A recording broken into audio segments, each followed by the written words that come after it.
I want to welcome everyone in the audience, and we're also streaming this online, amny.com. So we'll be broadcasting this out to a very large audience, and I appreciate everyone's time. Energy affects all of us here in New York State and around the world, and we're really thrilled to be able to have with us some great industry experts, some elected officials, government officials, business and union leaders, taking the time to discuss their expertise and share two really major topics. One is current initiatives and progress for New York's energy, as well as getting to the future of New York's energy. So there's a lot of ideas, a lot of work that is being done today, and we have experts here to share it. I want to thank, first and foremost, National Grid, and we're thrilled to have with us the president of National Grid New York, Rudy Winter, and I want to welcome him.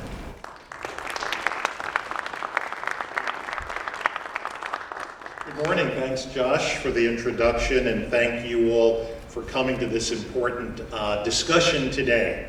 I also want to thank the amazing team at Schneps Media for putting on this terrific energy conference today. And then finally, all of our panelists who are going to be participating today. I think we speak for everyone in the audience in that we look forward to hearing your insights and your observations on what it's going to take to bring about an energy transition that is affordable, an energy transition that is fair, and an energy transition that is also reliable. So this conversation couldn't happen at a better time. I think, as many of you know, we're about halfway through the public comment process on the CLC scoping plan, the CAC rather scoping plan. So the Climate Action Council is a group that was brought together to identify how New York will implement the CLCPA, the Climate Leadership and Protection Act. New York has some of the most ambitious climate mitigation goals in the world, reducing greenhouse gas emissions by 40% by 2030 and 85% by 2050. Now, it will be a challenge to meet this goal, but we need to rise to the challenge because climate change obviously is an existential threat to us all. But again, we must do it in a way that leaves no one behind. National Grid is committed to working with our partners in New York City government, working with our partners in New York State, and working with all of the communities in which we have the privilege to serve. But we have to make sure that we're doing this meaning fighting climate change, while at the same time ensuring that no community gets left behind, while at the same time ensuring that the clean energy transition is a just transition, ensuring that it's affordable, it's reliable, and it provides the services that all the residences and businesses of New York State depend on us to provide, and it's a top priority for us. So last week, we were proud to announce our vision for a fossil-free energy future. And it lays out a path for fossil-free heating across the Northeast by 2050, with achievable milestones along the way. For those of you who might think, well, fossil-free sounds like an odd thing for a quote-unquote gas company to be talking about, rest assured it is not. While in downstate New York, many of my friends and neighbors and colleagues know us as the gas company because we're a gas distribution company in downstate New York, we are also an electric company. In upstate New York, we're providing electric service to more than 10 million people. We are also a renewable developer. And we are also building out the electric vehicle charging infrastructure across the state. We're interconnecting solar across the state. 40% of all community solar interconnected in New York State is interconnected onto our electric networks. So we are far more than just a gas company. We are truly an energy company. And as an energy company, it puts us in a unique position to make sure we play a role in that transition. We make sure that transition happens as a transition, planned out and done reliably. Building emissions is a key part to that. Building emissions account for about 40% of all greenhouse gas emissions in New York City and the region. Our plan and our vision takes aim at that right in the beginning. To accomplish it, our vision looks at really three fundamental pillars, and they are, number one, increasing energy efficiency in our existing building stock. Number two, looking at the widespread adoption of targeted electrification and geothermal. And then number three, a 100% fossil-free gas network. Let me dig into those a little bit deeper. So first and foremost, when I talk about energy efficiency, it is clear that we need to essentially cut our energy consumption by increasing energy efficiency in buildings and in homes. We do that through weatherization, insulation, energy efficiency improvements. That alone can deliver 1/3 of the greenhouse gas reductions that we're looking for, just right out of the heating sector. So wide adoption of these measures, like better insulation, weatherization of our buildings, and replacing old appliances with more efficient appliances, can significantly lower the amount of fuel that consumers use today. And it could reduce building emissions today. That is the most effective and efficient way of doing that. But we also support more rigorous building codes to ensure that new construction maximizes energy efficiency and incorporates the latest technologies to make sure that we get on this path far more aggressively than we have done so far. The second pillar of our fossil-free vision provides customers with tools and technologies to take advantage of what we call targeted electrification and network geothermal. As I mentioned before, we play a key role in electrifying the heating sector and electrifying even the transport sector as we look to put on more EVs. But electrification does offer consumers some clear benefits as they install heat pumps. For some consumers, it could be a very cost-effective measure for many homeowners, as well as businesses as they replace old systems. But not everyone can, and not everyone can afford to electrify. And that brings me to my third point. Today, more than 4 million households in New York State rely on natural gas for heating. Our vision replaces what's called really fossil gas. That's the natural gas that gets taken out of the ground, put into pipelines and delivered. It talks about replacing that with some fossil-free alternatives, specifically replacing that fossil or geological gas increasingly over time with renewable natural gas, or RNG, and green hydrogen. And I'll drill down on those a little bit as well. Renewable natural gas is a proven technology.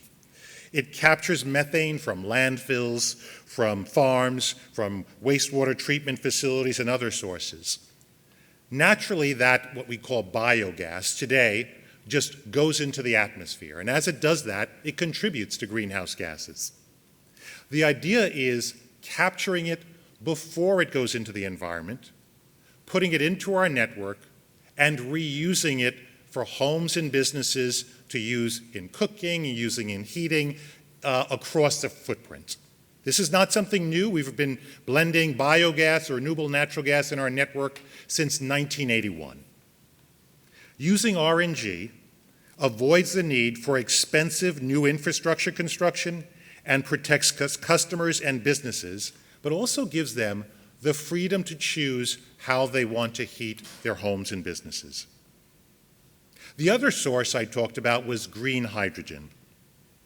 Green hydrogen and the potential for green hydrogen is really linked to our ever-increasing investment and deployments in renewable energy.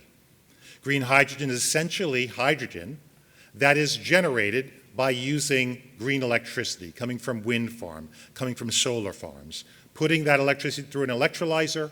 The byproduct is hydrogen, a clean fuel that we could then blend into our networks. Combining that with RNG, over time, it replaces our reliance on natural gas that comes out of the earth. The potential for green hydrogen has led to unprecedented investments. One is National Grid's recent announcement about our partnership with the town of Hempstead, Long Island, where we'll look to start blending green hydrogen into the network there and piloting it over 800 homes, as well as the federal government's $8 billion investment in green hydrogen hubs across the country. So while we generally support the CAC's efforts, our critique is that they have not looked firmly enough and hard enough at the potential of decarbonizing the existing gas network as one of the alternatives for us to get to our climate mitigation goals. So why is it important to decarbonize the existing gas network with these cleaner fuels? Well, let's just take New York City. And as I mentioned before, not every building can electrify. In New York City, up to 60% of buildings in the city can't simply electrify. They will continue to need gas, so we'll need to both enhance their energy efficiency, but also supply them with the cleanest fuel through that existing pipeline network. Taken together, we believe that these actions and these recommendations will meet or exceed the CLCPA's emissions reductions benchmarks while reducing emissions by 50% by 2030 and up to 90% by 2050.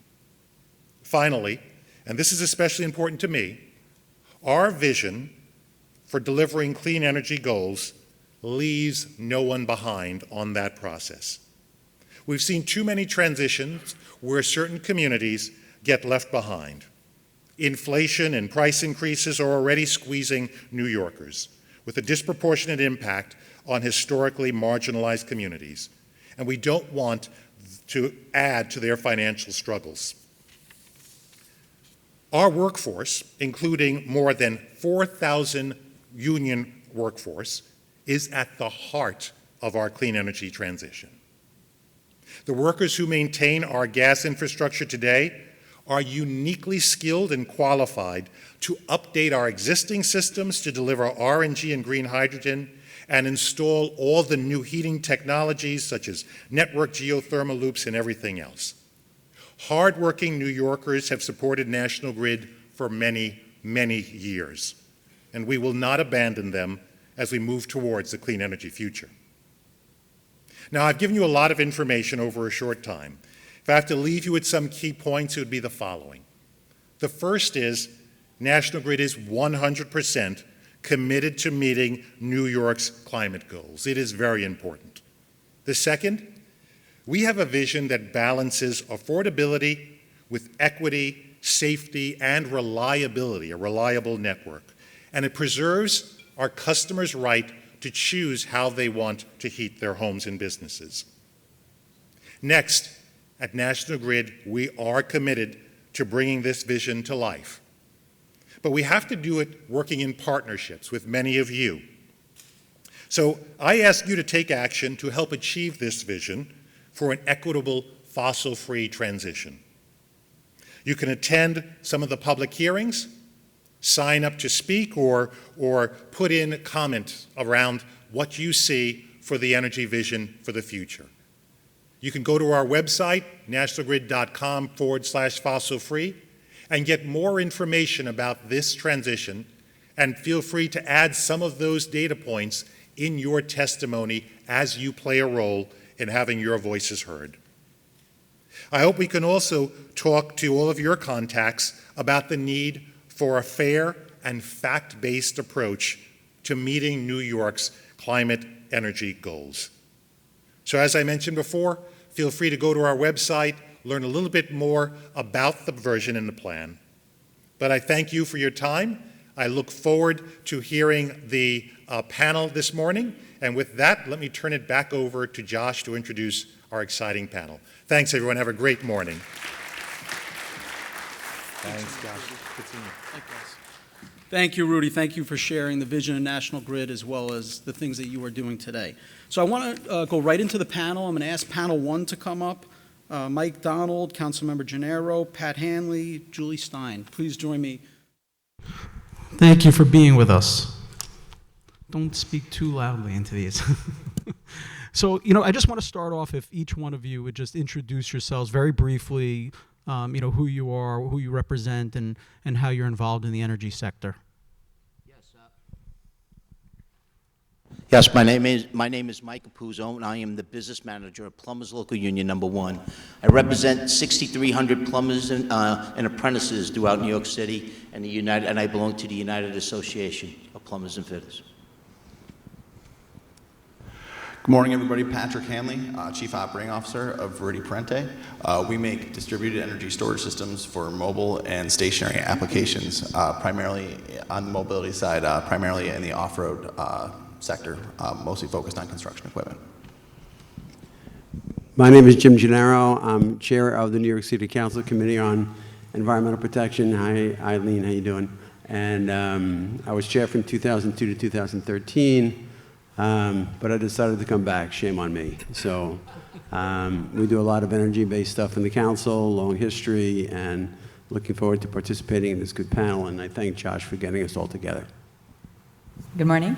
My name is Julie Stein. I'm a senior vice president at the New York City Economic Development Corporation in our asset management group and co-head of our portfolio management group. I oversee a portfolio of 65 million square feet of real estate in New York City. We also work on initiatives to bring clean energy into New York City, so working on clean energy from both the energy efficiency and electrification perspective in our building stock, as well as other initiatives to bring clean energy to New York City. Hi, good morning. My name is Donald Chahbazpour. I'm a director at Policy and Regulatory Strategy at what we call Future of Heat at National Grid. My job is to work with James Gennaro, other policymakers and regulators to implement everything that Rudy was talking about through policy and regulation. Welcome all. Thank you all for your time. I appreciate it. Tom, why don't we start with you? Many people are calling for immediate electrification. Is that feasible, and what plan is currently in place to get there? Great. You're jumping in right into where the controversy Absolutely. That's what is. we're here So for. I like it. So the short answer is no, and let me just start out, providing some more color and context and just picking up exactly what Rudy said. First, I would say electrification is definitely part of the answer, right? A critical role in reducing emission, but electrification alone is not sufficient, right? And just to give you some quick data points, we spent 2 years in a pathway study focusing on New York City, and we did that study with National Grid, Mayor's Office, and Con Edison. And just to give you and this was it took 2 years because really the purpose of the study was to do our homework, like do a deep dive analysis. We've been talking about emission reductions going back into the Bloomberg administration. So, but we haven't really, dug into the weeds. And when we did that for the city of New York, a city of, 1 million buildings, the electrification of heat by 2050 ended up somewhere between 30 to 60%. That also means that somewhere between a third and 2/3 of the buildings in New York City in 2050 will not be using electricity for heat.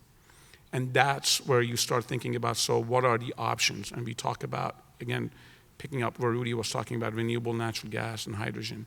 So the simple way to sort of think about this is not a binary. It's not either electrification or the other low carbon fuels. It's much more nuanced, and you will need all of these sort of solutions to get to where we want to go by 2050. Pat, let's jump over to you because obviously your company is very involved in electrification. Can you share some insights in terms of A, what you guys are doing now, and B, what the future looks like? Yeah, definitely. So, initially, our products, our mobile products are focused primarily off-road in construction. So, they've been about 10 years in development. So we have, our first commercial customer actually was National Grid, and the issue with immediate electrification, in our opinion, is both consumer acceptance. So is a consumer going to be willing to utilize a piece of construction equipment that doesn't have the rumble of diesel, that doesn't have that traditional feel? But at the same time, we also develop systems that our battery systems are tailored to each chassis. So in our opinion, in order to get that consumer acceptance, it has to have the same form, fit, and function, and better performance. So that is a time-consuming process, and but we're working towards that, and I think that we're well on our way there. Mike, let's talk a little bit about the union and its role in terms of the infrastructure.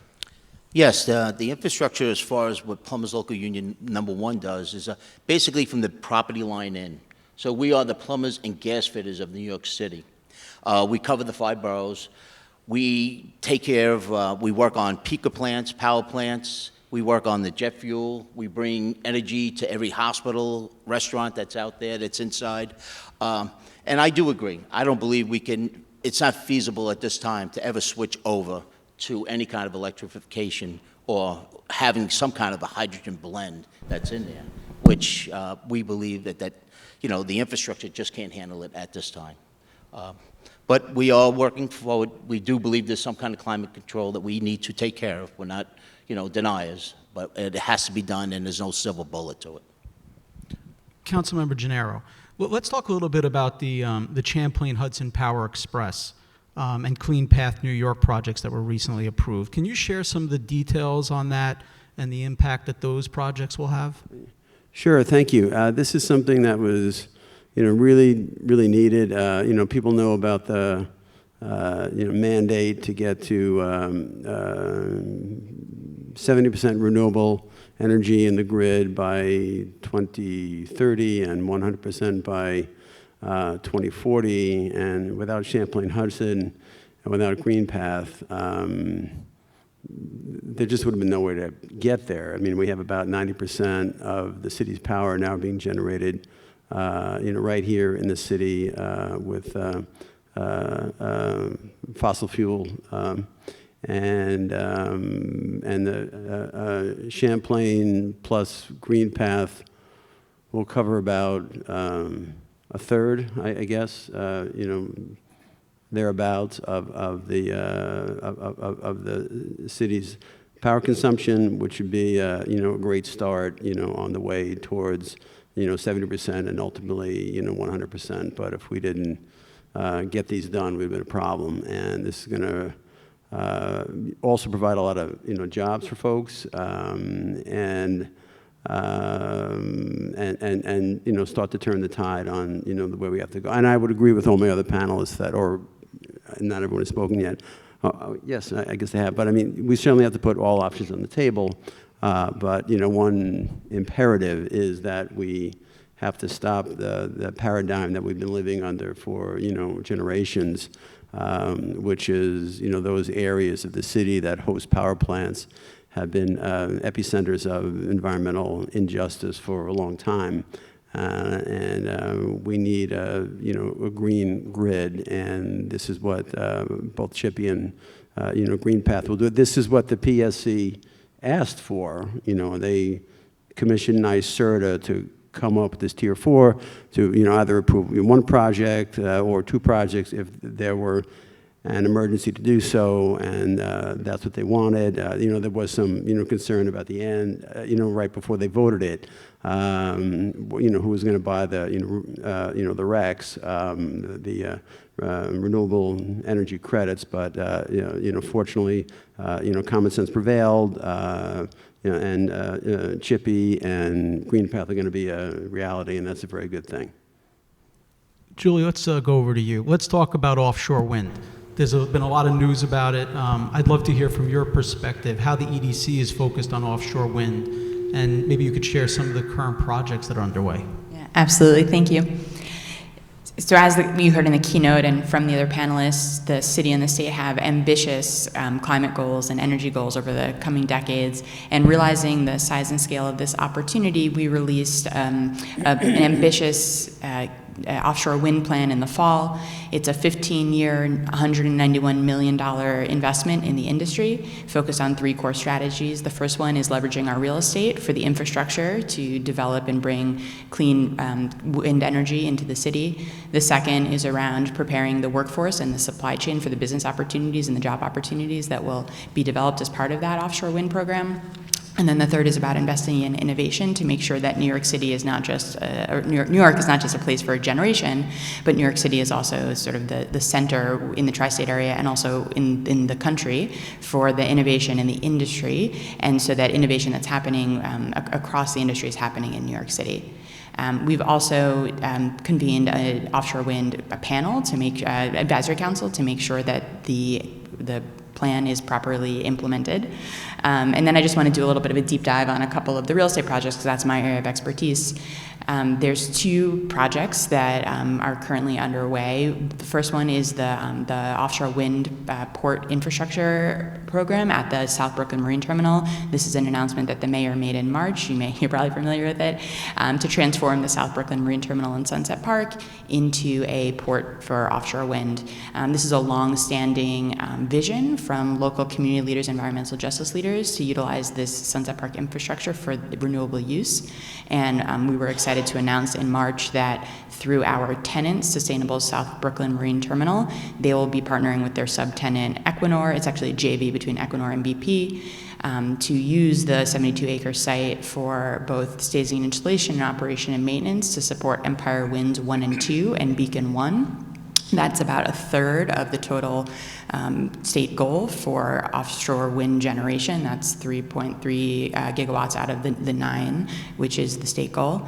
We're also going to have the substation for Empire 1 landing at SBMT, and you all know that the transmission lines and the substation is a critical piece of the entire ecosystem. So we're really excited about the opportunity in Sunset Park to be able to leverage our real estate assets in order to support the different components within the supply chain that will support these programs off the shore of Long Island. We also just released a request for proposal last month for the Rossville site in the west shore of Staten Island.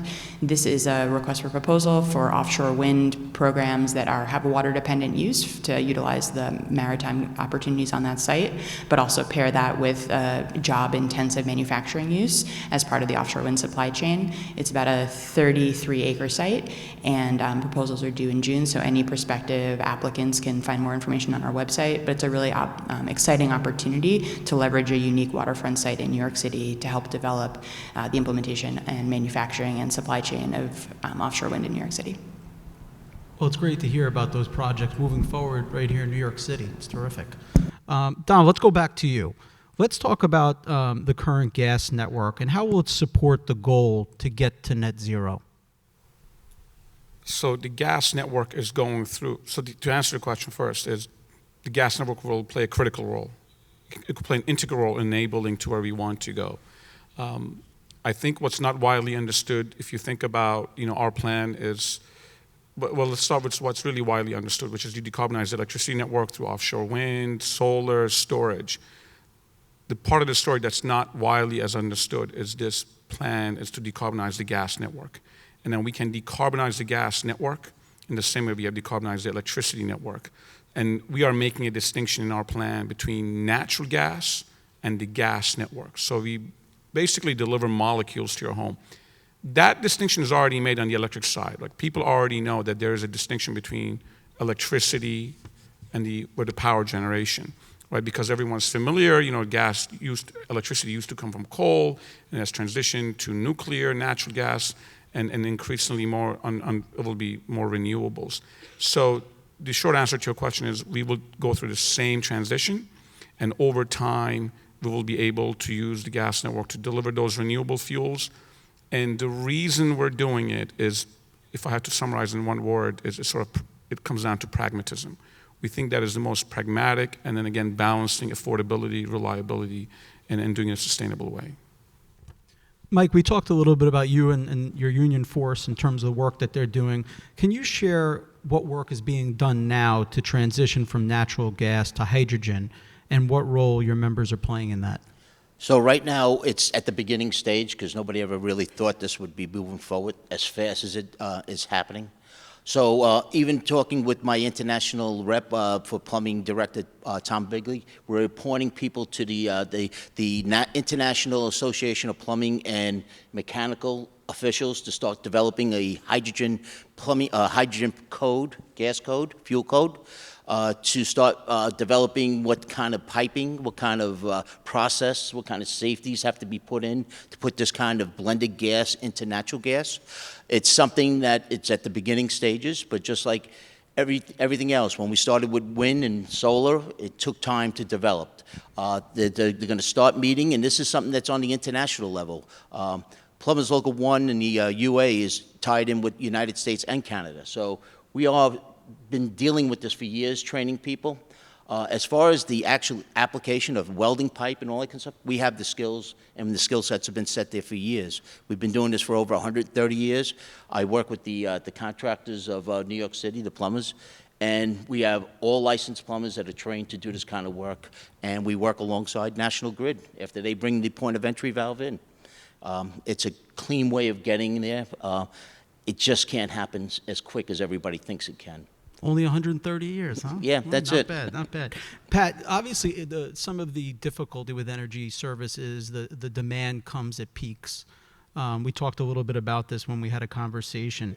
And I'd love you to share how your company is utilizing energy storage to support new projects and also be able to meet the demands when they come, either during heat waves or during specific times of the day.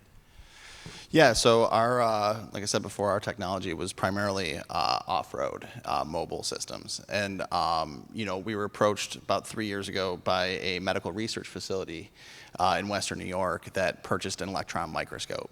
And the draw from that microscope was so much that they would have to retrofit the entire block just to use it during working hours. Or the other option was to use it at like 3 a.m., which wasn't feasible. So, that kind of issue really to us captured what's going on in the grid. So over the last 3 years, we've developed a 50 kilowatt hours stationary energy system that we partnered with a company out of California, Cooler Technologies. And we developed an anti-propagation, passive anti-propagation system that can, if there's an event, a thermal event within the cell, it won't propagate from cell to cell. So it cools it down at the cell level. Battery management system shuts off the pack. So it was tested at UL 9548. We just passed a couple weeks ago. So we're moving forward to our first installation. But that kind of leads us to the point where if you can eliminate those peaks, you can almost double the capacity of the existing grid by utilizing those periods of time, from 1 to 5 a.m.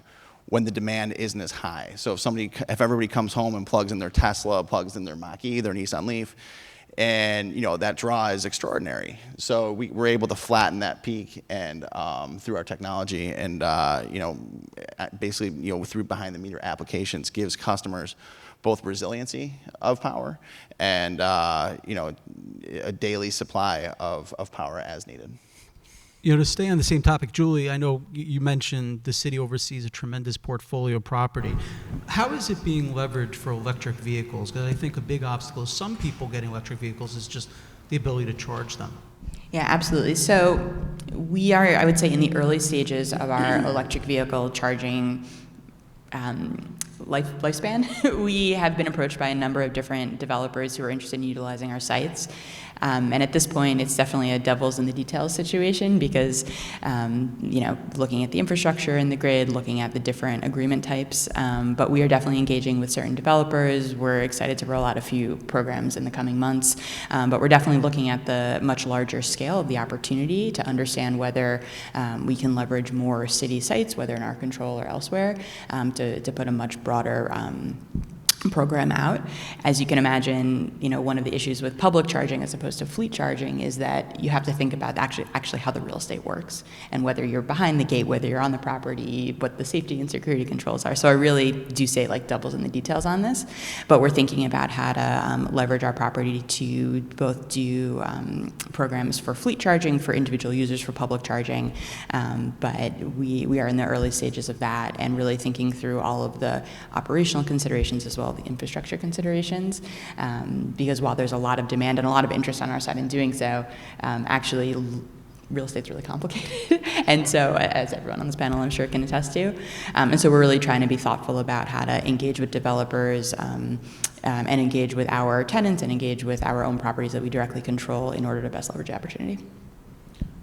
Councilman Gennaro, let's talk about flooding because it's been a major issue in your district, but around the city, around the state, particularly during major storms. Maybe if you could touch on what infrastructure needs there are in terms of flooding and how they're being addressed. Yeah, this is a crazy topic going back to when I was on the council the last time. And I guess about 10 years ago, when things really started to go south with regard to flooding, I authored a law that mandated that the city DEP come up with a comprehensive stormwater management plan. People see the rain gardens, and that's one of the things that came out of that, and a host of other things. But that was, we did that back then, both for street flooding and for our issue with local coastal waters with combined sewer overflows. We really had to reduce that. It's a I don't want to get too deep in the weeds, but the CSOs are a big problem, and they continue to be. But now we're in the era of these horrible storms that we had 1.95 inches in an hour in Central Park, the highest recorded, and then like a month later it was 3 inches. And the city's infrastructure with regard to being able to assimilate stormwater, the standard for the last 50 years or so, has been 1.75 inches per hour, which is a lot. And some of the city is still at 1.5, some of the city is still at 1.0. And we just don't have the ability to, replace 7,500 miles of, sewer lines with, mains that would have the capacity to absorb 3 or 3.5 inches per hour. That's just not in the cards. It's just not going to happen. So we have to go outside the box. We have the DEP and the Adams administration coming out with their Rainfall Ready program, which they haven't quite announced yet, but that's, I don't want to spill the beans on them, but that's something that they're going to put forward. We're also have our bill in the council, and we there are other ways that we can sequester water that it doesn't go into the system, and this is a so-called so-called cloudburst technology. Where they can, deploy in areas that are really bad to kind of, siphon off the water and have it go to local parkland or, into other types of basins that will, store the water. That's very complicated, but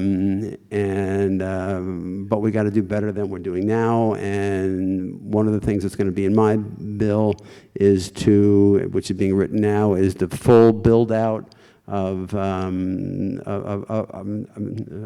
the sewer system to all of Southeast Queens. There are whole areas of Southeast Queens who have zero storm runoff capacity. There are no storm sewers, and we think something that we could do and should do. Myself and Councilman Brannan have a bill in now, which has already been heard, that would either fund or subsidize homeowners putting in backflow prevention devices so they don't get the sewer backups into the homes, which is what led to deaths, during Ida. So it's going to be very, very challenging to, with a city that has a capacity of 1.75 inches per hour, how we go into an era where we have storms that are going to be dumping 2 and 3 inches of rain an hour. We're going to do the best we can, and that's kind of like the nuts and bolts of how we see it. I can go on for 2 more hours. I don't think people want me to, but good idea. It's a very complicated problem. Listen, spill the beans, though. Spill the beans. You said you were going to spill some beans about what the mayor's. We want you to share things that other people don't know. We like to break news here. So, the next question, I'll let you spill the beans. Okay. Last question, though, for each of the panelists, and then we're going to transition here. Don, let's talk about customer choices. How does customer choice or preference play into your vision and the vision for National Grid? Yeah, I would say it's sort of foundational. It's part of a really critical component of this. When we were thinking about, our vision is, and thinking about the complexity and the nuance, let's just talk about a city like New York, right? 1 million buildings. And then when we did our pathway study, we realized, when you think about electrification, again, recognizing it plays a big role, but it has a very different role if you're trying to electrify a building like Empire State, or Brownstone in Brooklyn, or, most of the square footage in the city of New York is actually pre-war up to 7 stories multifamily. That represents the largest square footage. And then when you start digging into, well, how do I get to, 2050 and complying with local law 97, which, we could spend 2 hours talking about that. I'm sure that will be another 2-hour conversation with Councilman Gennaro. How do you achieve these emission target intensities? And you start to recognize that cost is not the only issue, right? You can also run into technical limitations. Then you get into this conversation, again, is that you can't only rely on one technology solution.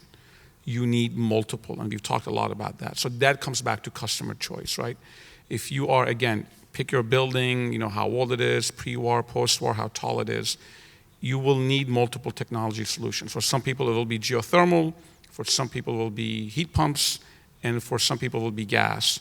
So that is really, if you think about it, our plan is really all about getting into the perspective from the customer and how do you get there.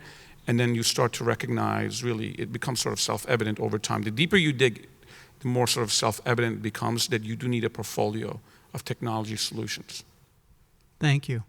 Julie, we talked about offshore wind, we talked about battery, so let's talk a little bit about solar.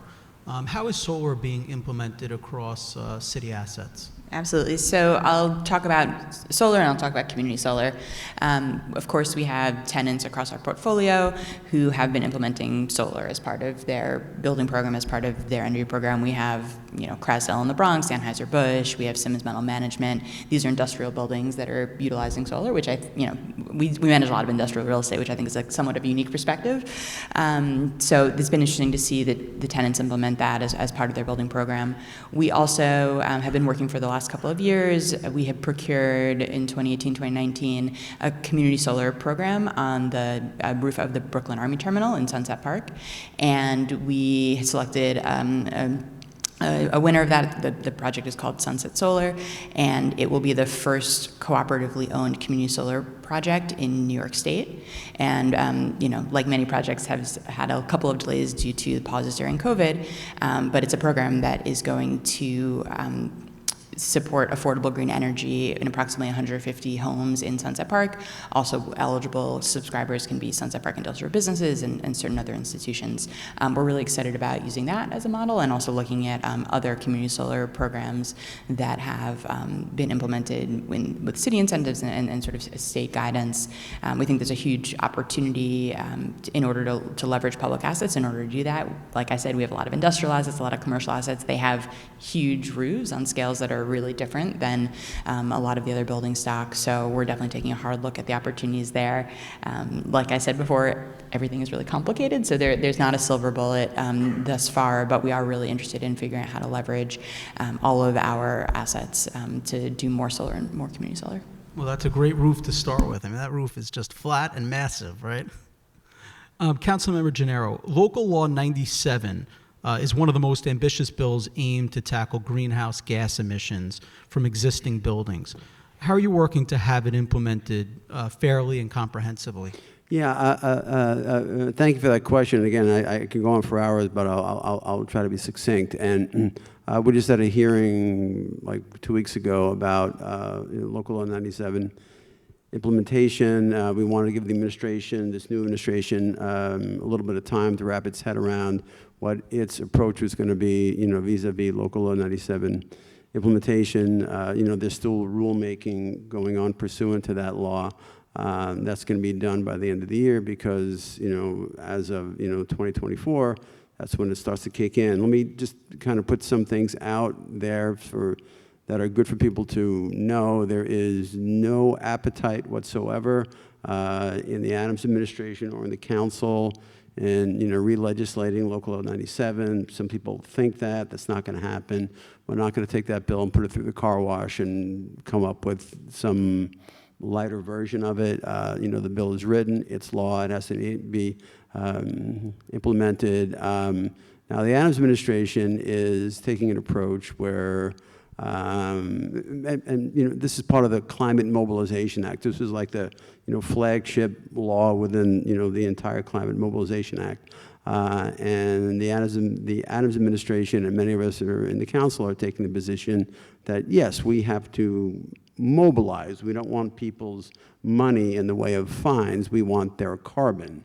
Matter of fact, we had the author of the bill, Casa Constantinides, testify at the hearing that he wanted to make sure that people understood that where he was coming from originally, and his vision for it is that we should do what we can to induce people to fully comply with the law and only use penalties as a very last resort. That doesn't, finding people doesn't,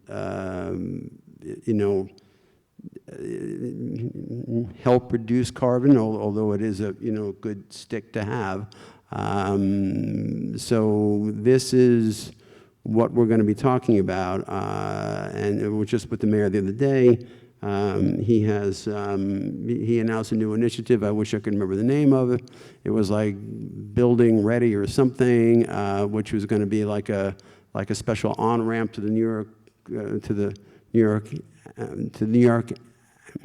York Accelerator Program, which is a program that helps businesses comply. We're working out all the details with CPACE,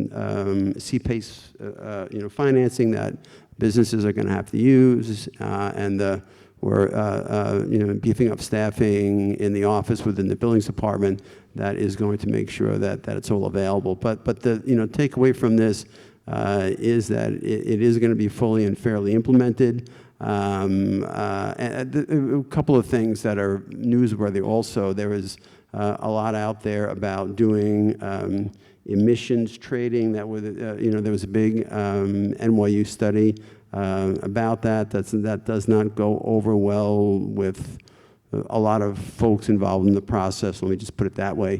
So the Adams administration has pretty much taken that off the table. That sits well with them. It sits well with the council. The goal from the Adams administration of working very closely with the city's chief climate officer, Witt, to make sure he's a terrific guy, and there's a lot of problems. There's co-ops and condos in the outer boroughs that are going to get beat up pretty badly, and we're working the best we can to make sure that everyone can get on board and get it done. That sounds like, kind of cliche. It's going to be difficult. People are going to get their hair mussed, but this is an administration that's very, very committed to it, and certainly the council is 100% committed, to the full implementation of Local Law 97. And we're not going to let the city off the hook, because when I did the 2008, like the precursor to Local Law 97 was the 2008 New York City Climate Protection Act. That mandated a reduction of 30% in greenhouse gases by the city overall in 2030, and the New York City government sector by 2017. 2017 came and went. New York City government wasn't close to meeting that. And so now in 2019, when Local Law 97 was done, they indicated they would go from, that the new target would be a 40% reduction in the city sector, city government sector by 2025. They're only about 24% now, so they got to make up. They got to do a lot, like in the next 2 years. So, and we're figuring out ways that we can do that. I got a few ideas to get them there, and I just may pass those bills. All right, terrific, terrific. Pat, let's talk about, again, batteries. Obviously, you're very involved in it. They've evolved a lot. They've come a long way in terms of technology. There's a lot of upside to utilizing batteries, but there's also the downside, which is what to do at end of life. And I know your company's involved with that in terms of dealing with the life cycle. So I would love for you to share, what you guys are doing and what you see can be possible. Definitely. So, when we were looking at this whole, our entire business model, we didn't want to cause more problems. We're helping solve problems with, carbon emissions and everything like that. But, we didn't want to cause more problems by having these end up in landfills. So, we partnered with a local company. Actually, they just went public a couple months ago, but Li-Cycle. So Li-Cycle is able to take end-of-life batteries and recycle them, and by weight, it's about 95%. They're able to reuse. So for us, that's that completes the circle. But I think the bigger kind of component here is right now, it's our opinion that the cells being produced and introduced to the market are a demonstration model of where we need to be. So, just like in with fuel, it started out as leaded and switched over to unleaded, as technology progressed and as consumers started accepting cars, as we went from 1,000 cars to 10,000 cars to 1 million cars a year being produced. So, we anticipate that the battery market will have the same progression. That as more batteries enter the market, as there's more applications, as there's more installations of our technology, that there will be much more development in the battery world, and different chemistries, and we're starting to see it now. There's numerous chemistries out there, and we look forward to being able to find that fit, find that sweet spot of both performance and being able to still be able to complete that cell life. It's very reassuring for a lot of people to know that is an opportunity to be able to recycle like that. Mike, you're on the front lines. So you and your team, of course, of union members. So what is involved in terms of homeowners and building owners transitioning from gas to electric? The first thing I would say is they'll be very disappointed if they have to go 100% electric right away. The recovery systems that are available now at the present time for hot water boilers, for gas hot water heaters, they just don't exist. Even people that wash their clothes or dry their clothes with an electric dryer compared to a gas dryer, it's about time. People don't realize if you have an electric hot water heater, you better be the first one in, because the next guy's going to have a cold shower. It's something when the recovery rates that are built in the electric systems that can't recover and make the hot water that's needed without having a fossil fuel or a blended fossil fuel. It's something we all grown up with, we all got used to. And what a lot of people don't realize, when you're in a restaurant, the hot water in a restaurant to keep our health safe is 140-degree water. That makes it even harder for an electric system. I have an electric hot water heater in my building because it's a very small consumption. And we barely get hot water at any one of our fixtures because it is electric, even though we have a circulating line. And I'd just like to touch base on the flooding that was mentioned before. Local 1, we put a water harvesting system that was built in our building when we moved in 2015. So we don't just talk the talk, we do it. It cost us about maybe $500,000 to put it in. We reclaim 19,000 gallons of rainwater.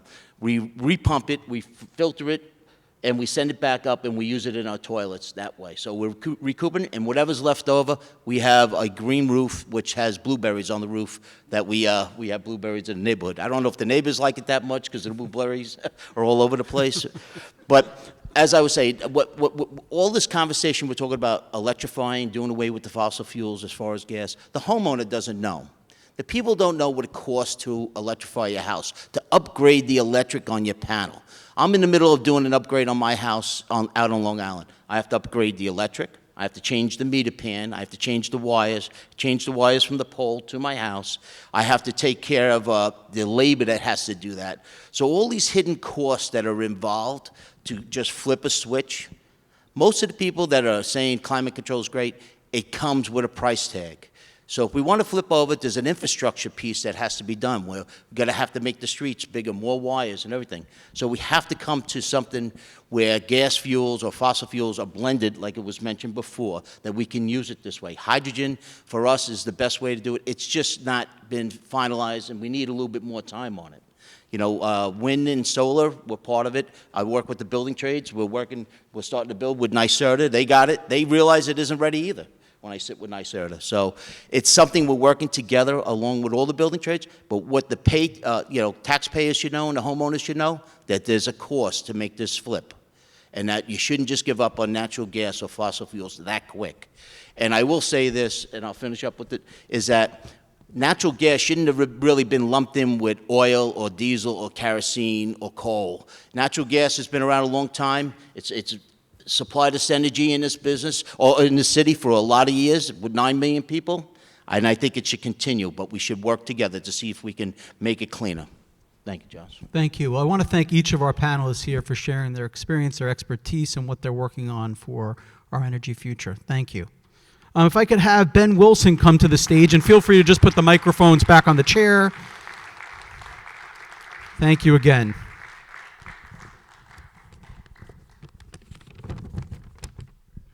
In between our panels, I want to welcome our guest speaker, Ben Wilson, who's the Chief Strategy and External Affairs Head for National Grid. Thanks so much. Let me use this. That's better. Thanks, Josh, and thanks to Schneps Media for having us. It's a pleasure to be here. So you heard from Rudy Winter, who's our New York president, earlier. I'll start just giving you a little bit more wider context on National Grid. So as you heard from Rudy, here in Brooklyn, we operate the gas networks. But if you take the state of New York as a whole, we're a very large electric network as well as gas. We also operate electric and gas networks in Massachusetts, and we operate on the other side of the Atlantic, and we're almost entirely an electric business on the other side of the Atlantic. Overall, we're 70% electric and 30% gas across the whole of our business. We define ourselves, we position ourselves as the energy transition company. That's what we see we're here for, is to deliver the energy transition. And we are working through, at the moment, all our different business units, and then for the whole business, to get science-based targets, 1.5 degrees Celsius accredited, so that our business is fully compliant with the global climate goals. So when we think about our gas business here in Brooklyn, we think about it from that context. How do we play our part? How do we decarbonize? Now, Rudy gave us a great outline of our fossil-free gas plan, and he talked about 4 elements to that. Energy efficiency, massive role to play. Fossil-free gas, so converting from natural gas to fossil-free gas. The hybrid solution. Heat pumps are a great solution in many circumstances, but in many cases, actually keeping the gas, now fossil-free, to boost the heat pump when the weather is really cold is going to be a really good option. And then finally, targeted electrification. For some customers, electrification will be a good option, might be air source heat pumps, might be ground source heat pumps, i.e. geothermal. I want to talk a little bit more about the fossil-free gas. So we've heard from the panel some of the challenges and issues. Hydrogen will take time. It's a great end destination, but it will take a little bit of time. So in the early stages, the transition will be more focused on renewable natural gas. So again, to reiterate what Rudy said, agricultural waste, food waste, landfill, wastewater treatment plants, there are thousands of these installations all over the United States, and they produce methane, which goes to the atmosphere. That is a very potent greenhouse gas. We will capture that, and we'll put it into the gas networks and use it as a fuel. That is carbon neutral, or even potentially carbon negative, if you're swapping CO2 emissions for methane emissions. Where are we going to get it from? Well, we'll address the same catchment area we use for natural gas today. The natural gas here in the system is not produced in New York. It comes through interstate pipelines, and there's a wide catchment area that it comes from. If we look at the same catchment area, we look at the potential for renewable natural gas in that catchment area, we need about the same market share that we have today of natural gas. 15 to 20% of that resource potential will allow us to deliver our vision, will allow us to deliver that transition for renewable natural gas. So this is a proven technology, the resource base is there, this can be done. On the green hydrogen side, that is a very exciting end destination. So renewable power, electrolysis of water, produces hydrogen and oxygen. You split the water. Oxygen to atmosphere, that's a good thing, and the hydrogen into the gas networks. That's what we'll do. Where will we get it from? We'll get it by and large from offshore wind in this state. And we are walking the walk as well as talking the talk here. We have partnered with RWE. We are in community offshore wind, which has just acquired the largest offshore wind lease in New York Bight, capable of many gigawatts of offshore wind that can provide many millions of homes with power. In the middle of the night, there is no market for that offshore wind. Once we get above 20 gigawatts or so of offshore wind in New York, we are going to need green hydrogen to make the economics of those renewables work. If you're planning the next wind farm, when we're in that situation, you're going to be looking at yourself constrained off or getting a very low price off peak. So you need another revenue stream for that. That is green hydrogen. We will buy the power off peak, we will make green hydrogen, and we will blend it into the gas networks. It's really turning the gas network into a giant battery for renewable energy, the world's biggest battery. That's where we'll get the green hydrogen from. If we compare an all-electric scenario with this hybrid scenario where we've got fossil-free gas and electric, we need less generation. Whether that's gas, whether that's renewables, we need less generation in the hybrid scenario. That's because if you electrify everything, because of the storage problems, very difficult to store electricity for more than a few hours, right? Batteries give you a few hours. You need to overbuild. You need to significantly overbuild the system. If you're using it via hydrogen, you've got that world's largest battery, gives you the storage, you don't need to overbuild. So that's how we'll do the fossil-free gas. That is a sensible plan for us, for our networks, because it allows our networks to transition, allows us to stay in business in a zero-carbon world. But it is also a very good plan for New York. Why is that? Full electrification is hard with renewable power because of the storage issue.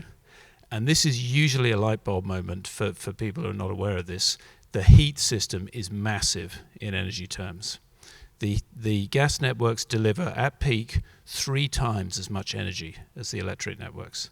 So if you're going to transfer all that energy from the gas network, which is underground, fully reliable, built-in storage, if you're going to transfer all that energy onto the electric network, you have to massively expand and reinforce the electric network. You have to massively either overbuild the generation or build lots of probably hydrogen storage to get you to do it, or both. So you make a very difficult problem 2 or 3 times as large if you don't go down that hybrid route. So you avoid those very significant system scale challenges. For the householder, it's about choice, as we've heard from multiple speakers today. We are not going to make anyone do anything. If you want to go fully electric, you can, and in many cases that will be a good option. But if you can't afford a heat pump, or you can't afford the impact on bills, or you're not ready to replace your appliances, or your house is not, we've heard multi-occupancy residences is not conducive to that, this gives you another option. So it's about choice. It's about avoiding increased costs on communities who find it hardest to bear. What do we need to make this transition go as smoothly as possible? Some targets would be good. A performance standard on the gas networks to require us to start blending in RNG and increasingly in the future green hydrogen. That would help make us walk the walk as well as talk the talk. That would be something that we would be looking for. We've heard about training plumbers and gas fitters. I think on the appliance side, we could also do with starting to think ahead. If we said within the next few years, you know what, from let's say 2027, within the next 5 years, all gas appliances have to be hydrogen ready, have to be capable of conversion to burning hydrogen, then by the time we go through the blend wall, by the time we get above 20% hydrogen in the gas networks in, say, the mid to late 2030s, the vast majority of the appliance stock in place by then will be easily convertible. What does hydrogen ready mean? They're looking at this in other places around the world. A typical definition would be no more than 1 hour in the household to convert the appliance, and no more than 10 to 20% of the original appliance cost to do the conversion. And that cost could be socialized through the rate base, doesn't necessarily have to be recovered directly from the customer. If we did that, that conversion is a lot easier, a lot cheaper, a lot more straightforward than having to remove your appliances and put in place new appliances. That's if you can do it. As we heard from Rudy, 60% of the housing stock in New York City will struggle to be converted to electric heat. I think another point to make, if you draw a straight line from now to 2050 and look at how many conversions would have to be done every day from electric to gas, it is twice the natural appliance replacement rate. So if we went down the full electrification route, in 50% of cases, you'd be telling people to replace their appliances before they're ready, at cost, and then in a large number of situations, they would then have an inferior experience once they've done that. If we had to do it, if it's the only way, that's what we would have to do, because we need to meet the challenge of climate change, no question. So if it's the only way, that's what we would have to do. But this plan gives a choice. It gives another tool in the toolbox to enable us to make that transition. So once again, very pleased to be here. Great to support this event. We're excited about the vision that we have, the fossil-free vision for New York City, and we look forward over the coming months and years to filling that out and going on that journey. Thank you very much.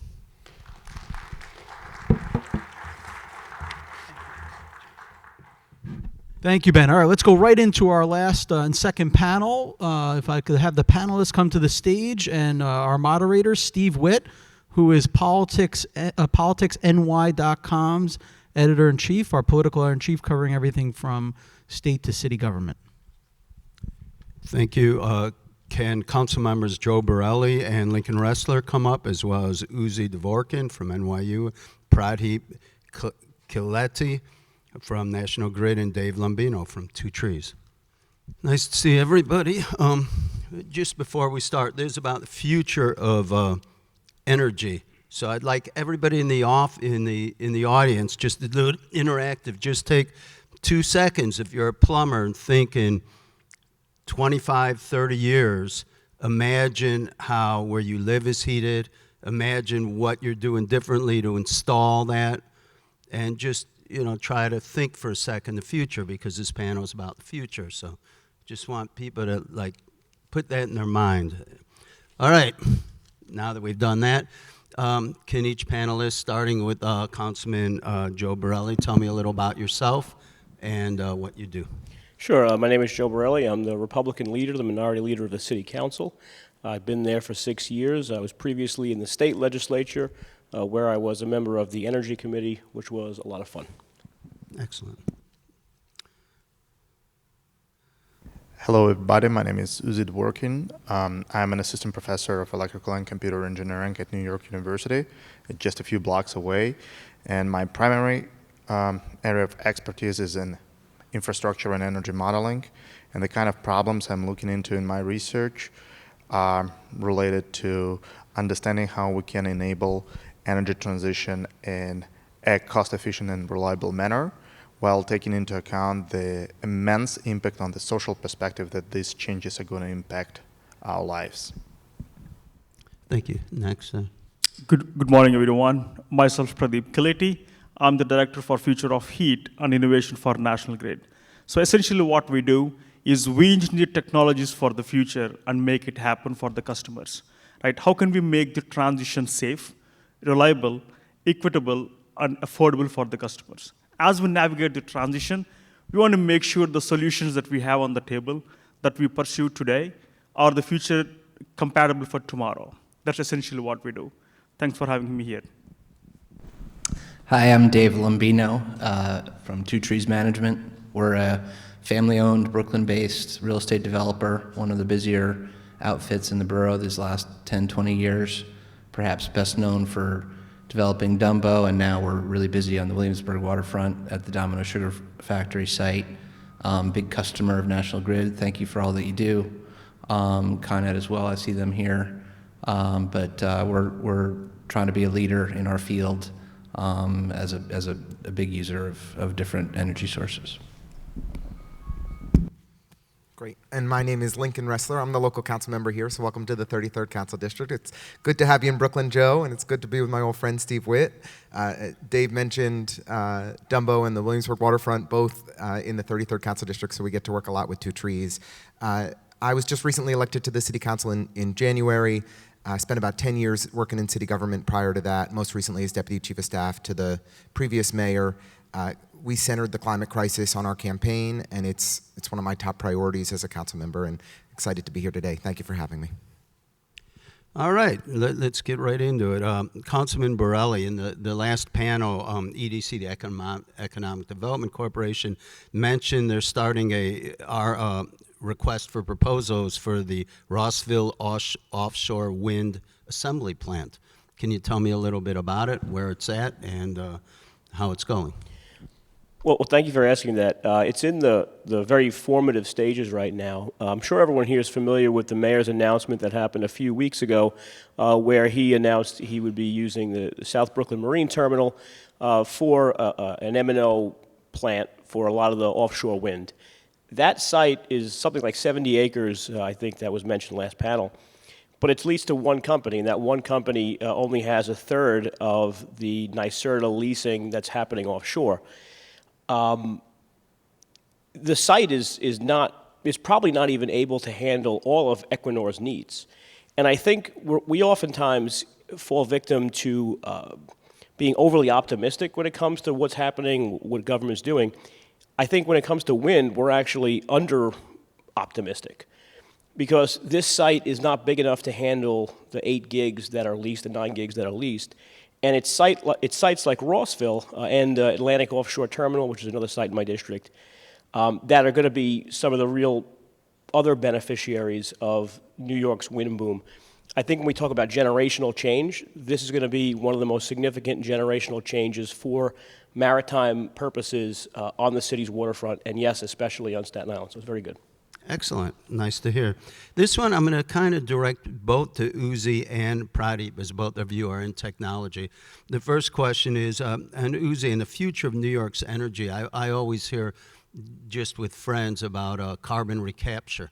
Is that a doable thing? And Pradheep, is there anything the National Grid is doing toward carbon recapture? Can you explain some of the technologies? We'll start with Uzi from an academic side. Yeah, thank you. Thank you for the question. It's actually very important to understand that carbon capture, even though it's minimal right now, it's a vital technology in order to enable energy transition, because even right now, when we have all of those optimistic ideas being developed and put forward, we understand that it's literally impossible for us to achieve the climate goals without ensuring that there is a sequestration mechanism in place. And the key bottleneck here is to make sure that this mechanism is scalable and cost-effective. Of course, in the case of the city of New York or even the state of New York, it's very difficult to find scalable technology that would amount for the amount of carbon produced in the state and in the city. So we have to build cooperation, which could be regional or even international. There is a lot of talk about moving some of this work up to Canada where there are facilities. In terms of the technologies, we have to look into sequestration in both physical ways, so when we actually suck carbon out of atmosphere after it's being emitted, but we also need to think about reducing potential impacts, mitigating them before they happened, and that includes quite a bit of an effort on our side in order to rethink how energy is produced and consumed. And here, not only I'm talking about electrical energy, I'm also talking about thermal energy and all kind of energy-driven applications, all the way from transportation to heating, cooling, from accommodating energy in the industry, which is an important factor moving forward. With respect to New York, the key will be to achieve scalability, because the city on its own is an extremely high density energy consumer. So if you want to deploy a sequestration on mitigation, carbon mitigation technology right here in the city, you have to have something that would be adequate to deal with this energy and emission density. And so far, such technologies are primarily in the mitigation space rather than sequestration. I don't believe in sequestration on that density scale, but mitigation is quite possible. And for that, we need to focus on the building sector in the city. We need to focus on the transportation, both personal and public. Thank you. Can you address that, Pradheep, from a practical, less academic? From a practical viewpoint, no, to Pradheep, because he works with National Grid, and I just want to get a feel for both sides of that. Yep, from National Grid aspect, right, we are not looking at carbon sequestration. We are looking at renewable natural gas and green hydrogen, right? While we know there are technologies that exist today and might be useful for customers to use on a commercial side. So for example, if you take about hydrogen pyrolysis, right? So there are some industries who use solid carbon as a raw material. So that is a choice that they can make, that they can take the existing natural gas, if I may say that, and they can take hydrogen out of that and solid carbon as a raw material. That is one way to decarbonize. But from what National Grid is looking at it, is we are looking at things essentially green hydrogen, right, when it comes to hydrogen. When it comes to RNG, we are not creating any new added emissions, right? We are actually taking the molecules which are fugitive in the environment, putting in the pipeline, and getting to the customers. So I'm aware of technologies, but that is not something National Grid is pursuing, right? We're keeping ourselves to green hydrogen and RNG from the using of gas network, apart from electrification, fuel cells, and geothermal district heats. Thank you very much. That's a fascinating subject to me, between the two, both the academic and the practical. I always find that interesting. Mr. Lombino, I've dealt with you before. Always good to see you, Dave. Two Trees has several new developments planned across the city. How are you planning for the use of green energy and also battery technology? Thanks, Steve. Good to see you again. Yeah, we're currently redoing or rebuilding the Domino Sugar Factory site in Williamsburg, just north of the Williamsburg Bridge. There'll be the centerpiece of the site is actually a historic landmark, which is the sugar refinery that was built in the 1880s. We're hollowing out that building and building a new building within it. That new building will be 100% electric. It'll be the largest new office building of its kind in the borough, and certainly, and it being all electric is something we're excited about. But just overall, our entire portfolio, both new residential and commercial properties, and our existing stock of older retrofitted industrial buildings that now serve as office buildings, we've come to the realization, probably too late, relative to some others, but that we need to be at the cutting edge now in terms of decarbonizing our buildings, open to new technology, including microgrid battery technology, which we're employing, I believe, one of the earlier or first in the borough, down on a site we own in Gowanus, just outside Lincoln's district, where we are, using natural gas and battery technology to put energy back onto the local grid during off-peak times.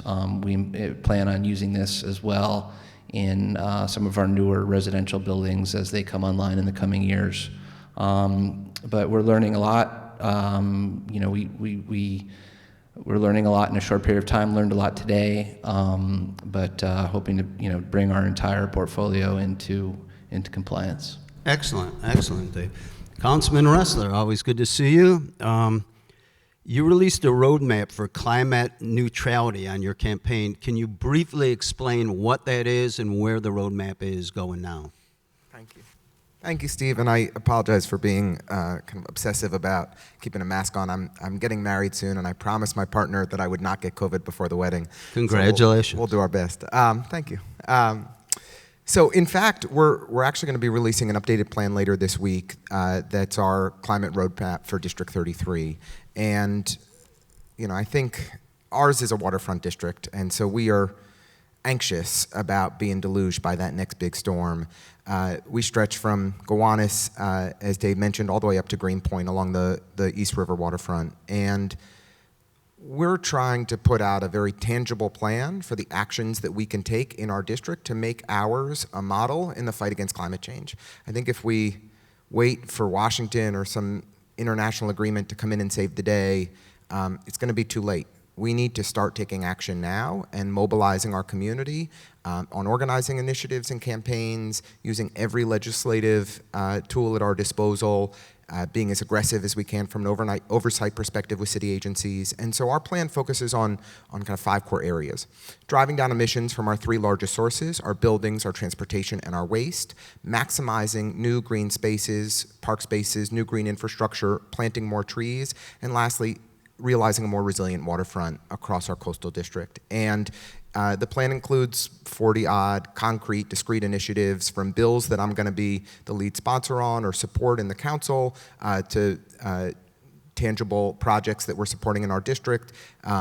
We've got a bunch of new park spaces that we're advocating to try to realize. We're hoping to achieve a true network of protected bike lanes and much more bus rapid transit in our community so we can reduce personal car ownership. And we're going to do everything we can to maximize composting potential in our district to try and get food waste, to realize our zero waste future and make that happen. So we've got a lot of great stuff that we're pushing for in District 33. We're fortunate to have partners like Two Trees. We've been meeting with Dave and Jed and the team over there talking about battery storage and other initiatives. Even tonight, I'll give them credit. There's a public hearing on the sewer infrastructure that they're building out in the Domino area so that we have a ton of new housing that's coming in on the Williamsburg waterfront thanks to Two Trees, and they're ensuring that we're going to have new standalone sewer infrastructure to be able to meet the needs of those new residents and not be a tax or a strain on our existing infrastructure. And our district, which the 33rd has grown more than any other in the city of New York over the last 10 or even 15 years, we've had significantly more housing starts than any other council district. But unfortunately, our infrastructure investments have not kept up. And so we need new park spaces, we need new schools. I'm pleased that Two Trees is working with us to address some of those issues and make sure that we're able to keep up with the growth in our community. Excellent. I'm asking each 2 questions, and I want to go backwards. So I'm going to start with Lincoln now and move to Councilman Borelli. So I know you're an avid cyclist. And I'm just curious, just yes or no, have you ever had a bicycle stolen? I have not. I will admit, since City Bike came into existence, I no longer keep a personal bike. I see. So you never have had a bicycle Not stolen? since I was a kid. Oh, so when you were a kid. Okay, I'm just curious. Brooklyn was a different place back then, Steve. All right. So you are an avid cyclist, though. What plans are in place to add more bike lanes and make more bike lanes and safer streets? As I was mentioning a second ago, if we're going to successfully drive down personal car ownership, and we need to actually make it safe to cycle around New York City, and paint isn't enough. We need truly protected bike lanes. And I am thrilled that Mayor Adams came to downtown Brooklyn, just a couple blocks from here over the weekend, to announce $904 million being invested in the Master Street Plan, which basically means DOT is going to have more resources than ever at its disposal to implement real protected bike lanes and real dedicated busways and bus rapid transit in dramatic fashion. And so, here in downtown Brooklyn, we're working very closely with DOT to try and get Skirmerhorn Street fixed, which is one of the key areas that cyclists depend on and is one of the least safe bike lanes. I'm confident even that 2022 is going to be the year that we make Skirmerhorn safe. And we're actively advocating for ensuring that, our district, District 33, has 6 bridges stretching to Manhattan and to Queens. And so anyone really leaving Brooklyn on a bicycle is coming through District 33. And while we now have protected bike lanes on each of those 6 bridges, and I love the one on the Brooklyn Bridge, it's really hard, it's unsafe to get to those bridges. And so our focus now is on making the approaches to those bridges safe. So we're looking to push for a new protected bike lane on Adams leading up to the Brooklyn Bridge, on McGinnis leading to the Pulaski Bridge, and here by the Manhattan Bridge, the entrance at Sands and J is also highly unsafe. So we're pushing to realize a truly protected network of bike lanes, not just a good lane here, a good lane there. To get around safely, you have to be able to get from your home to your office or wherever you're heading. And that requires a comprehensive network of protected lanes, and we're pushing actively to make it happen. And I think with the new investment that Mayor Adams announced, we're going to be able to do it and do it quickly. Thank you very much, Councilman. Mr. Lombino, I'm looking through what other green initiatives are you planning, in particular water reuse? Yeah, as Lincoln just noted, and I appreciate his work ethic, he's probably the only guy in the district that knows we have a public hearing tonight. We're implementing the largest ever district-wide wastewater reuse system at Domino, and this basically is taking all of our used water from all the buildings at the 11-acre site, and there'll be 5 or 6 of them, and taking the used water, cleaning it on site, reusing it for our cooling towers, reusing it for irrigation in the park, returning clean water back into the river, hence the hearing. This has been piloted at Battery Park City, but this will be the largest facility of its kind. So basically what this means is when it rains, we're no longer contributing to into the city's sewer system. And we're taking on that responsibility on our own. We're saving some costs in terms of water that we would otherwise be buying directly from the city, and it's our belief, those costs are going to be on the rise. But we're reusing it as when possible on site, and so it frees up some. There'll be 3,000 apartments there and another few thousand people working on the site. So none of those people will contribute water to the sewer system, which of course, as we know, as Councilmember Gennaro discussed, we have a citywide issue where the CSOs overflow during heavy rainstorms. We won't be contributing to that issue. So it's something we're pretty excited about. Thank you very much. Pradheep, how does National Grid plan to go from blended hydrogen to 100% hydrogen? Great question. Thank you. The way we go for it is how we do that, right? There are essentially 3 pieces that we pursue. The first one is academic research, making sure every component of the asset that is on the ground, including the customer appliances and customer-owned pipes, everything is safe. Once we know that, we go for what I call that as a pilot demonstrations, right? Pilot demonstrations are a great learning experience for all of us together, because it's not only the way it works, it's how are we going to operate that. So how can we modify the operating procedures? How can we make sure we have a process in place before we scale up? So pilot demonstrations are very important for us. And the third one is actually scaling up. When we go from blended to 100% hydrogen, there is one line that is the existing appliances. What does it take for the existing appliance to have no changes as we make the change in the fuel? Right now, most of the agreement is at 20% hydrogen, because we did a project in UK. At 20% hydrogen, there was no changes for the appliances. So we know that 20% of blend is good and the customers doesn't have to make any changes. When we make the transition from 20% to 100%, there is a place where transition happens on the customer appliances, where there will be need for the customers to go and change the appliances. As we get the need, we want to make sure that transition is happening only once. We did the transition once in the past. Once we moved from manufactured gas to fossil natural gas, we are very confident we can make that one more transition as we go for 100% hydrogen. Having said that, when we make the transition, it's very important to build the skill set of our community. So what I mean by that is our plumbers, right? I call them as a first line of defense. If something goes wrong for the customer, the first call goes to the plumbers, right? We need to upskill them.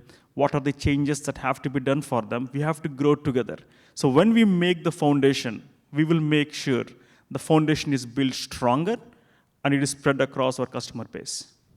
Just and real quick, do you have an estimated timeline? Just like when, say, 20 years, will it be 100% hydrogen? 10, 5? Yeah, again, another great question. If you look at the clear vision document we have, right now, we are looking at pilot demonstrations at 20% plants, right? We made the announcement late December. We are doing a project in partnership with one of Hempstead in Long Island. Now, in 2030 is essentially when we will scale up the blending across operations, right? Like New York City, upstate New York, as well as Long Island. By 2035, we will be looking at some sites where we'll be going 100% hydrogen at scale.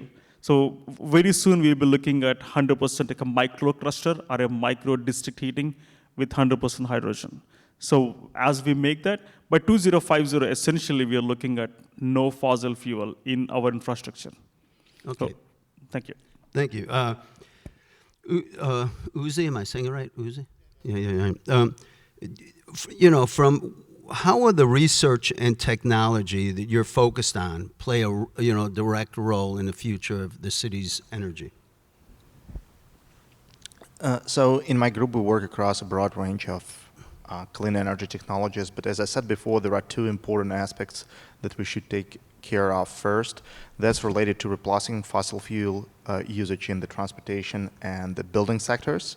So we are developing smart analytics in order to help us reduce the carbon footprint of heating and air conditioning systems. And we're also working on mitigating the barriers for residents of New York City to access public charging infrastructure for personal EVs. Because from the viewpoint of a large metropolitan area, whether it's New York City, Chicago, or Los Angeles, the fundamental bottleneck is no longer range anxiety for electric vehicles. It's actually the ability to access fast and efficient and cost-competitive charging, because we don't have garages here. We don't have the opportunity to install residential personal chargers. We need to provide the infrastructure. And speaking more broadly, both the solutions to reduce the carbon footprint of the building sector and the carbon footprint of the transportation, especially personal transportation, they boil down to the infrastructure preparedness, whether the infrastructure is able to provide the services that people willing to use if they were to make a decision to adopt a certain electrified technology, or if these services are cost competitive.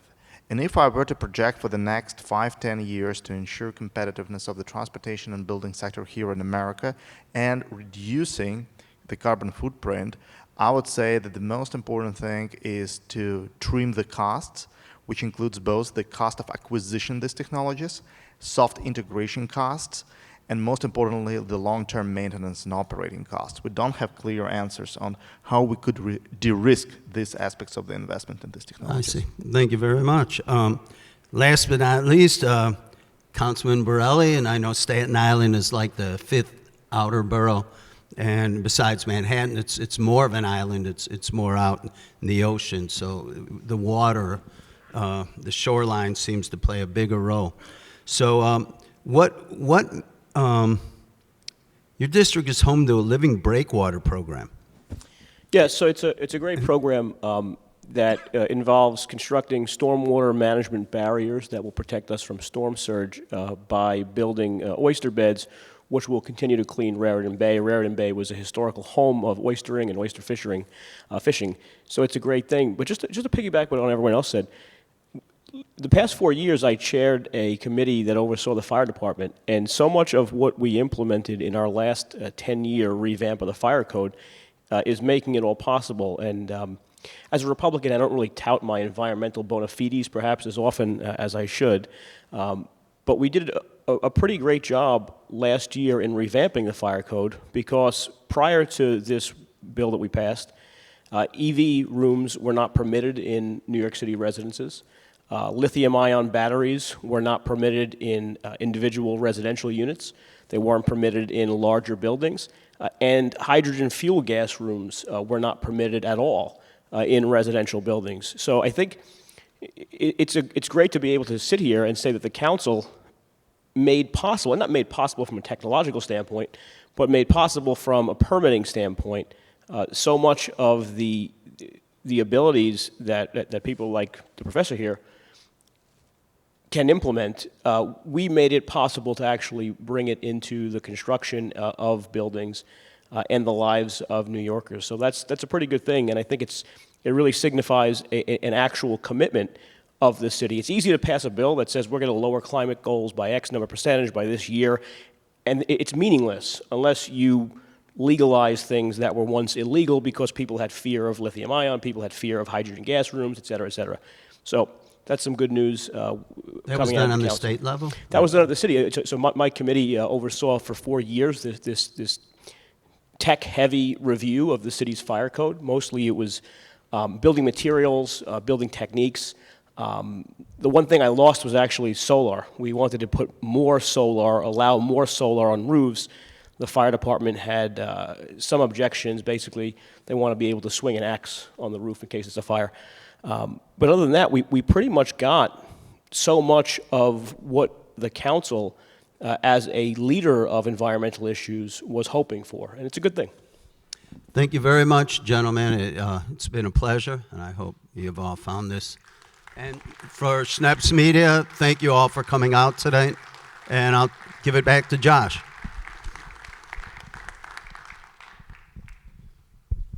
Thank you so much to all the panelists. I appreciate everyone's time, expertise, being involved. I want to thank National Grid for making this event possible, and I want to thank everyone here in the audience and everyone online. Have a great day.